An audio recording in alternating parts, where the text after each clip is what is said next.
Mbak Pina, hari Rabu senang, gitu ya? Oke, mulai ya. Mbak Devi, suasananya senang atau sedih? Oke, Mbak Ayu Mutia, senang? Sedih? Oke, pasti. Oke, Mbak Devi, Arifa. Oke.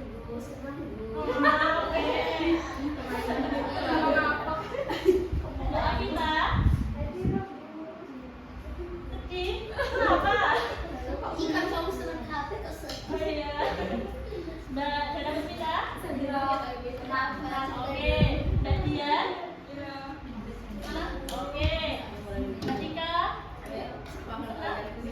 Oh sedih. Mbak Alfi Mafira? Senang. Oke. Mbak Alvina? Oke. Mbak Dila? Oke. Mbak Amelia Rizka? Mbak Lira? Oke, sangat semangat sekali ya. Masuk semua ya ini? Oke. Jadi ini mayoritas senang ya. Yang sedih semoga cepat senang. Kalian masih ingat gak sih tadi kemarin kita mempelajari tentang apa? ASEAN. Nah, apa sih alasan ASEAN itu terbentuk salah satunya? Ekonomi. Oke. Bicara tentang ekonomi. Ekonomi itu ada berapa sih? Masih ingat gak? Kegiatan ekonomi itu ada berapa? 3. Apa saja? Distribusi, Produksi, konsumsi. Bicara tentang konsumsi nih, kalian tadi pagi udah sarapan atau belum? Sudah. Pakai nasi atau pakai roti? Soto. Tadi nasi. Ya. Ada yang pakai roti? Nah, roti itu kamu dari mana sih? Bahan bakunya apa sih? Gandum. Oh, jadi gandum ya roti itu. Nah, ada yang bisa menjelaskan nggak bagaimana sih roti yang dari gandum yang ditanam petani itu menjadi roti yang bisa kita makan sekarang ini?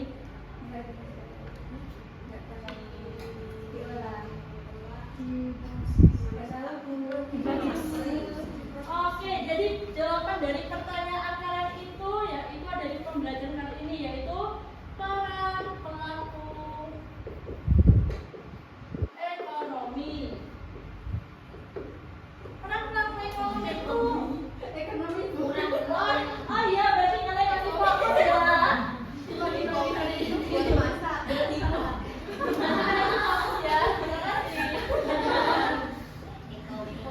Oke, ada 4 ya pelaku ekonomi itu. Ada RTP. Apa kepanjangannya? Rumah tangga produksi. Oke, rumah tangga produksi. Itu berperan sebagai apa sih? Memproduksi, menciptakan.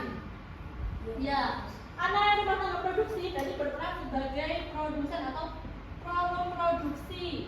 memproduksi atau mengolah bahan baku.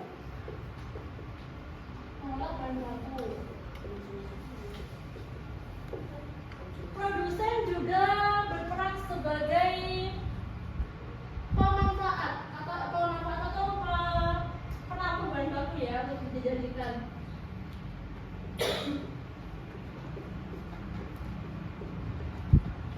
Nah, yang kedua ada rumah tangga konsumen. Apa sih rumah tangga konsumen itu? Apa? Ada yang bisa nggak? Ya, rumah tangga konsumen ini adalah karena terdiri dari konsumen, dari kegiatannya konsumsi, mengkonsumsi atau membeli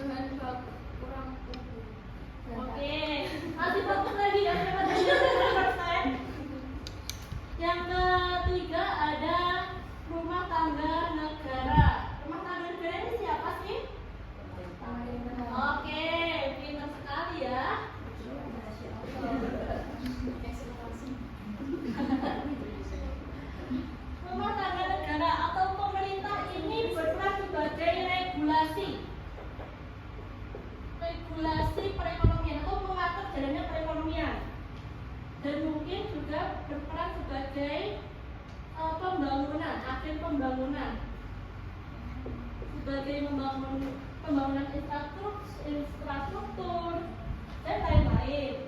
Terus yang terakhir ini ada tahu nggak? Nggak ada? Luar negeri. Oke, benar sekali. Masyarakat luar negeri. Masyarakat luar negeri. Masyarakat luar negeri ini berperan sebagai apa sih? Dia tahu? Tahu sudah? Oke. Sebagai impor atau pengekspor. Dan juga masyarakat luar negeri ini berperan sebagai investor pada negara kita ya. Nah, untuk kita mengetahui RTP, RTK, RTN dan masyarakat luar negeri, Ibu akan menyajikan sebuah video. Nanti kalian simak baik-baik ya. Terus kalian cari, oh di mana sih yang RTP, siapa sih yang RTK? Nanti Ibu tanya. Oke, udah siap ya?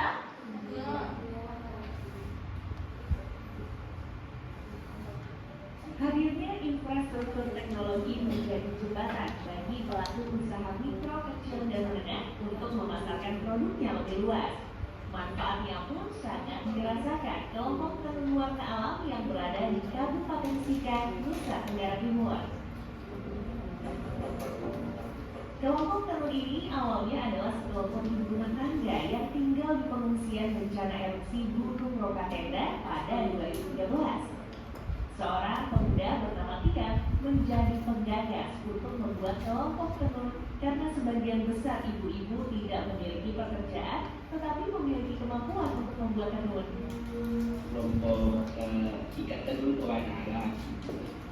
Jadi untuk 5 tahun yang lalu, tahun 2019, di tahun 2019 itu mulai terbentuk kelompok ini. Sebenarnya kelompok tenun ini bukan kelompok tenun, ibu-ibu penenun ini sudah menenun jauh sebelum adanya kelompok ini. Artinya bahwa pekerjaan utama mereka itu menenun untuk menghidupi keluarga mereka, karena mereka warga pengungsian yang tidak punya lahan untuk bertani ataupun kegiatan usaha lainnya, maka mereka memilih untuk mengasah keterampilan mereka menenun. Keberhasilan Tia untuk menggerakkan para pengungsi ini membuahkan hasil karya tenun yang cukup melimpah. Sayangnya, penjualan tenun ini begitu lambat dan hanya beredar di pasar lokal. Karena itu, Tia memutuskan untuk memasarkan tenun dengan memanfaatkan infrastruktur telekomunikasi.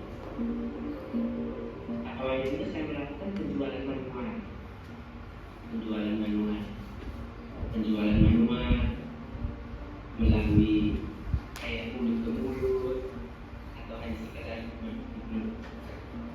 teman, sahabat, kayak bertemu begitu. Kemudian saya lihat ada masalah lambat penjualannya ini. Jadi saya kemudian mencoba melakukan penjualan online. Nah, ketika mulai lakukan penjualan online itu perubahannya itu sangat terasa. Volume produksi yang sebelumnya itu menumpuk, artinya stoknya lumayan banyak.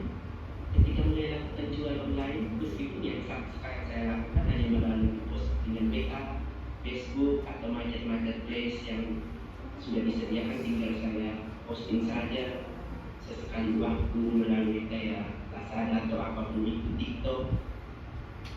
Nah, stoknya itu menipis sampai dengan sekarang ini.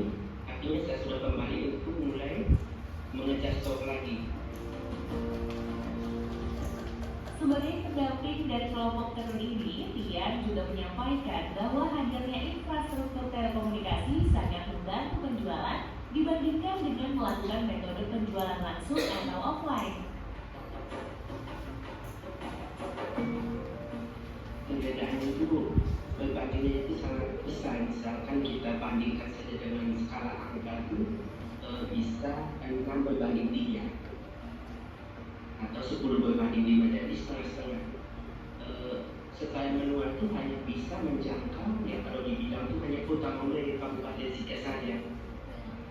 Itu pun hanya pada orang-orang yang kita kenal, yang saya kenal, yang teman-teman kenal ataupun lain menurut.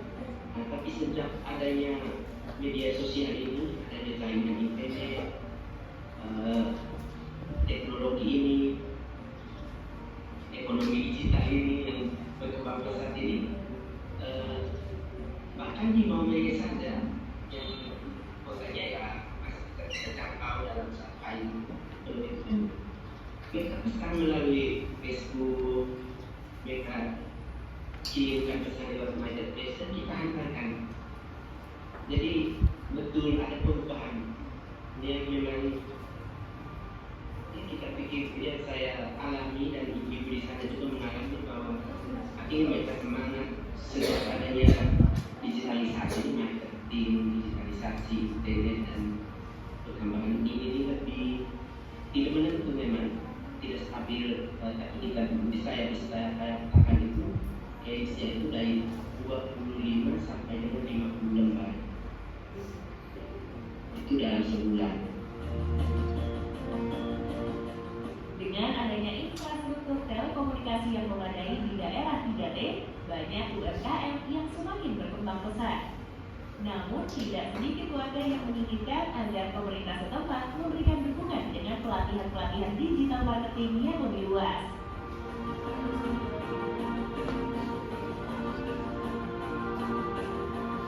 Oke, sudah ya, sudah menikmati video tadi. Nah, jadi dari video tadi ada beberapa peran pelaku ekonomi ya. RTK-nya itu siapa sih yang mengonsumsi? Masyarakat yang Jadi pembeli ya, pembeli dan juga mungkin ibu-ibu yang dikerjakan di pabrik itu juga menjadi RTK.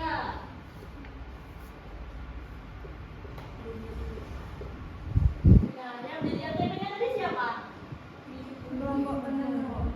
Ya, kelompok tenun ataupun rumah produksi ya. Rumah produksi sanur. Terus ada peran pemerintahnya apa enggak? Ada. Oh, jadi ada pemerintah daerah. Nah, jadi dapat kita masukkan ke dalam dia circular flow diagram atau perputaran diagram ekonomi. Tadi yang RTK tadi ada ibu-ibu, kata saja ibu-ibu.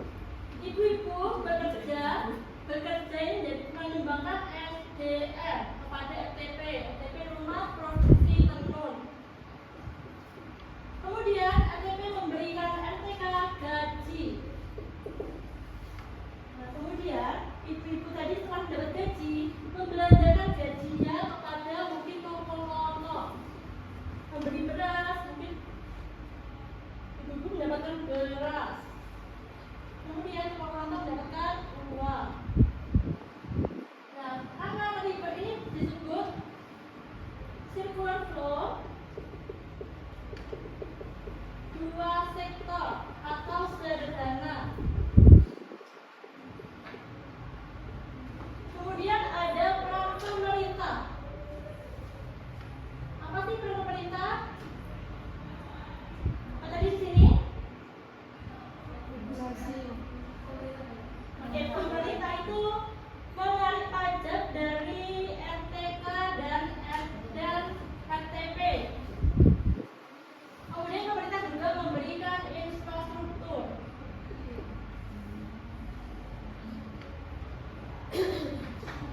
Nah, ini disebut circular flow 3 sektor atau tertutup. Kemudian tidak keyakinan bahwasanya ada masyarakat memiliki, tidak menutup kemungkinan bahwasanya masyarakat memiliki berperan. Mungkin dari rumah tangga produksi ke masyarakat negeri ini terjadi ekspor. RTP menjual kain tenunnya, kemudian masyarakat negeri sudah memberi RTP berupa uang. Kemudian RTK juga seperti itu, impor ya. Mungkin ibu-ibu yang membeli mobil di luar negeri, ibu-ibu membeli dapat mobil, kemudian LN dapat uang. Kemudian dari pemerintah ke luar negeri juga ada, karena pemerintah memberi regulasi impor ekspor pada masyarakat luar negeri, sedangkan masyarakat luar negeri memberi investasi, berinvestasi pada negara. Oke, selanjutnya ibu bagi menjadi dua kelompok ya. Bagian ke sana kelompok 1.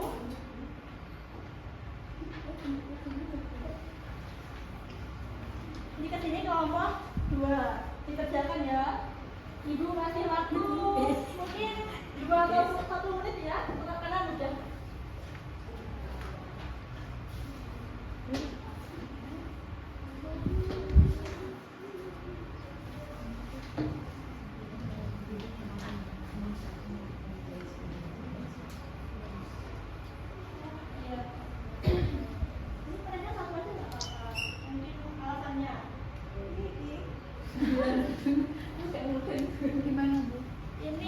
Ini kan ada RTP di sini mana? Terus alasannya satu aja nggak Kak? Karena ada beberapa itu alasannya.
Oke, sudah apa belum? Ini kelompok 2 sudah kok, kelompok 1 belum? Belum. Oke. Kelompok 1 untuk dipresentasikan ya. Mau istirahat dulu. Iya, sebentar. Ini dibaca dulu ya kelompok 2. Sudah? Oh, saya toh. Iya, silakan. Orangnya aja nggak apa-apa. Langsung ya Bu, ini yang Iya. tanggal konsumsi. Ini kalau dulu kita membaca di sini. Keluarganya Pak Udin. Iya. Terus rumah tangga produksi ini Pak Burhan. Iya. Pemerintah ini Pak Wali Kota. Oke. Gimana? Kelompok 2 sudah dibaca di sini? Betul? Betul. Jadi ya sudah betul ya. Betul. Jadi kalian sudah paham. Terus nomor 2, silakan memastikan. Rumah tangga konsumsinya keluarga ayah, rumah tangga produksinya Kak Santi, pemerintahnya pemerintah kota, masyarakat orangnya turis asing. Oke. Jadi kurang lebih sudah paham ya. Diagramnya 4 sektor dan 3 sektor. Ada yang mau ditanyakan? Sebelum menutup pembelajaran dengan panjang ini? Belum ada. Oke, jadi kita kesimpulannya peran pelaku ekonomi itu ada 4. Ada apa aja? RTP, RTK, RTM, dan masyarakat. RTP itu berperan sebagai Rumah tangga produsen. sebagai Rumah tangga guru. RTK ini berperan sebagai Liburan. oke, RTN berperan sebagai Regulasi.